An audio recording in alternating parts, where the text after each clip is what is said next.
Flávio Bolsonaro e Lula e Biden da Silva empatados na pesquisa Nexus. Um ponto de diferença, um empate técnico no segundo turno para presidente da República. Mas eu quero que você olhe além desse empate, porque a eleição não será decidida nessa pesquisa nacional. Ela será decidida na diferença que cada candidato conseguir construir dentro dos estados. Então vejam, na rodada anterior da mesma pesquisa Nexus, Lula tinha 47 e Flávio tinha 43. Agora Lula tem 46 e Flávio 45. Portanto, Flávio não está apenas competitivo, ele encostou. A pergunta agora é outra. Onde estão os votos que podem colocá-lo na frente? E eu vou te dizer, o mapa vai responder. Em São Paulo, Flávio, ele aparece com 5 pontos à frente de Lula no segundo turno. No Rio de Janeiro, parece 3 pontos à frente. Dentro da margem do erro, em Minas Gerais, Lula tem 3 pontos de vantagem. Eu venho falando que Minas Gerais é importante especificamente no segundo turno. Ou seja, nos 3 maiores colégios eleitorais do Brasil, Lula não tem uma vantagem segura. Flávio vence São Paulo, lidera numericamente no Rio e está empatado em Minas. E é aqui que a eleição começa a ser decidida. Eu vou ser direto. Flávio não precisa ganhar todos os estados. Ele precisa construir uma vantagem grande onde a direita já é forte. Impedir que Lula abra a diferença nos estados que estão equilibrados e reduzir o tamanho da derrota onde o PT já domina. A eleição presidencial não vai se ganhar colecionando estados, colorindo o mapa. Ganha-se somando votos. Então vamos começar por São Paulo. Esse é o maior colégio eleitoral do país e Flávio aparece 5 pontos à frente no segundo turno. Isso é bom, mas não é o suficiente para uma campanha que perde por margens muito grandes lá no Nordeste. Eu sou Stefano, especialista em campanhas políticas. São Paulo não pode ser tratado como apenas um estado em que Flávio está ganhando. Precisa ser tratado como o estado que deve produzir a maior vantagem bruta de votos da candidatura. Uma coisa é vencer São Paulo por 5 pontos. Outra é vencer por 10, 12, 15. Cada ponto acrescentado ali ajuda a compensar a vantagem de Lula em outros lugares. Isso exige a campanha. Exige palanque, presença, prefeitos, deputados, organização e uma comunicação que não fale somente com quem já decidiu votar em Bolsonaro. E eu venho falando que a comunicação de Flávio Bolsonaro é a parte mais fraca, infelizmente. A gente sabe que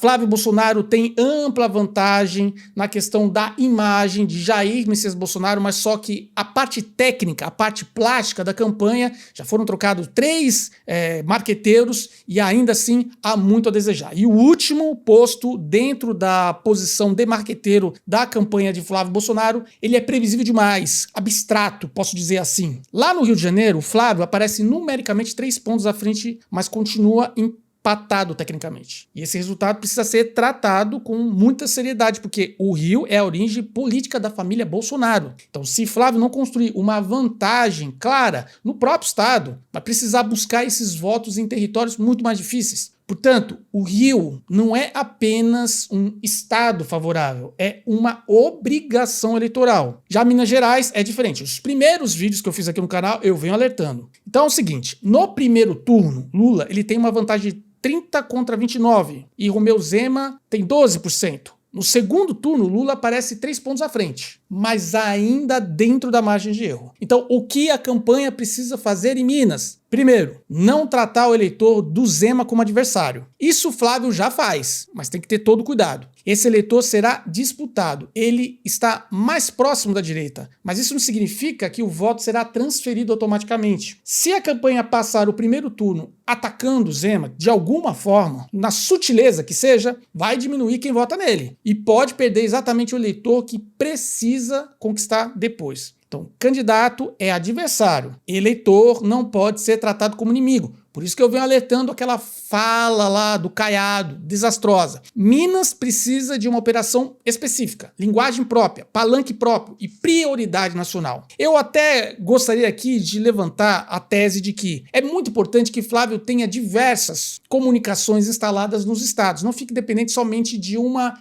central, porque isso é muito perigoso. E conhecendo muito bem agora a coordenação de comunicação do Flávio Bolsonaro, vou falar para vocês, vai ter muito gap, vai ter muito gancho, e esse é o meu maior receio, é a comunicação de Flávio Bolsonaro. No Rio Grande do Sul, Flávio aparece 5 pontos à frente do segundo turno, ainda está dentro da margem de erro na pesquisa estadual. E qual é a leitura que eu faço? O Sul é a região em que Flávio precisa transformar em identificação política, em comparecimento. Não basta ter o eleitor dizendo que prefere a direita. Esse eleitor precisa estar mobilizado, saber onde votar e entender que a eleição ainda está aberta. Agora vem a parte que muita gente da direita prefere ignorar. O Nordeste, Bahia, Lula tem 56% e Flávio 23%. No segundo turno, no Ceará, 60% favor de Lula contra 23% de Flávio. E em Pernambuco, 58-24%, número baixíssimo. Então, o que o Flávio precisa fazer para vencer Lula nesses estados? Ele precisa diminuir a diferença. Então, se uma campanha olha para a Bahia e diz Lula ganha lá, ela entrega milhões de votos sem disputar. Sair de 23 para 28 ou 30 não muda a cor dos estados no mapa, mas pode mudar o resultado nacional. Esse crescimento não virá apenas com vídeo feito em Brasília e distribuído pela internet. Precisa de candidato a governador, senador, prefeito, deputado, liderança local e uma mensagem ligada à vida das pessoas. Então, segurança,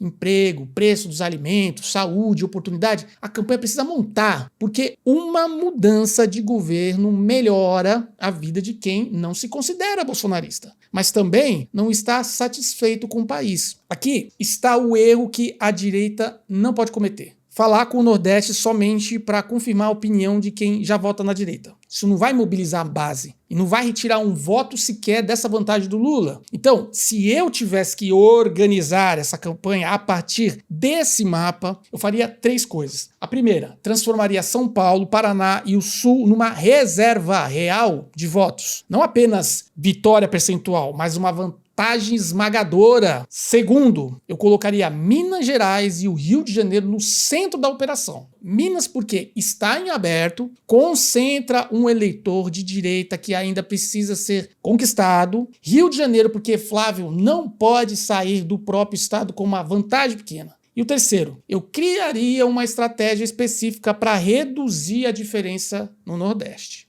Sem discurso artificial e sem fingir que Flávio vai vencer Lula ali. O objetivo é ganhar voto, diminuir rejeição e cortar a margem que sustenta Lula nacionalmente. Agora, existe um risco. A direita olhar para o empate, esse empate de agora, e comemorar e achar que o trabalho está feito. Não está feito. Lula é ainda presidente. O descondenado tem a máquina pública, estrutura partidária e uma base eleitoral consolidada. Flávio tem o apoio do Bolsonaro, do pai, uma direita nacionalmente organizada e um eleitor disposto a derrotar o PT. Ótimo, mas potencial não é voto depositado na urna. A pesquisa mostra que uma possibilidade real de vitória. O mapa mostra o caminho. São Paulo e o Sul precisam produzir vantagem. Rio e Minas não podem escapar. E o Nordeste precisa deixar de ser tratado como território abandonado. Se essa conta for feita corretamente, Flávio pode ultrapassar Lula agora, nas próximas semanas. Se a campanha falar apenas com a bolha, pode perder a eleição que hoje está completamente aberta. Agora, eu quero saber a sua opinião. Qual desses 3 movimentos devem ser a prioridade? Ampliar a vantagem em São Paulo e no Sul, vencer de verdade no Rio e Minas Gerais ou reduzir a diferença no Nordeste? Escreve aqui nos comentários e compartilhe esse vídeo com quem está olhando apenas para o empate nacional, ou principalmente as pessoas que deveriam estar fazendo isso, mas ainda não entenderam onde a eleição será decidida. Que Deus abençoe a sua vida, a vida das pessoas que você ama, que Deus salve e abençoe o nosso amado Brasil.